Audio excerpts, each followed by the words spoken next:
I mean, my big point to him was like, I think there's got to be some element that is comfortable, something that represents home to these people, but surrounded completely by this very esoteric, weird, strange, uncomfortable sound. And I was trying to think of what instruments can we use, because we do this live, there's live orchestra, and I wanted to kind of set up a very different sound for this show. I just didn't want it to be, okay, I'm scoring another show and it's going to have that sound to it. I wanted it to be really different. So I started thinking about, okay, what's our ensemble going to be? And the strings, we knew we wanted a string section, because strings are really versatile in that you can make people feel really like, it can be tender, it can be beautiful, or they can be just horrifying and scary. So those are great tools to have.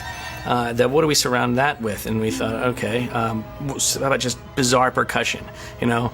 And the first thought was like, okay, they're in a jungle, so jungle. But it was like, no, we don't want jungle percussion.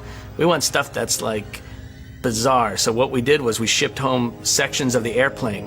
While shooting, JJ had specifically said we should save some pieces of the plane and bring it back so Michael can use it for scoring. At the tail end of production, I kind of went through the wreckage and picked out some good pieces as far as wreckage goes. We shipped it up in a big crate, and when we got back to the scoring stage, Michael strung it up and used it for a lot of the percussion. We used that on the show, and in the percussion booth, the guy plays the airplane pieces. We have an instrument called the angklung, which is normally a wooden instrument, but we have one that is made of metal. So we're using that. That has a very unique sound to it. We're using a piano board that was ripped out of a piano. So it's just basically the guts of a piano and just banging on all kinds of weird, just different things. And the idea is to use these kind of conventional instruments in ways that you don't normally use these instruments.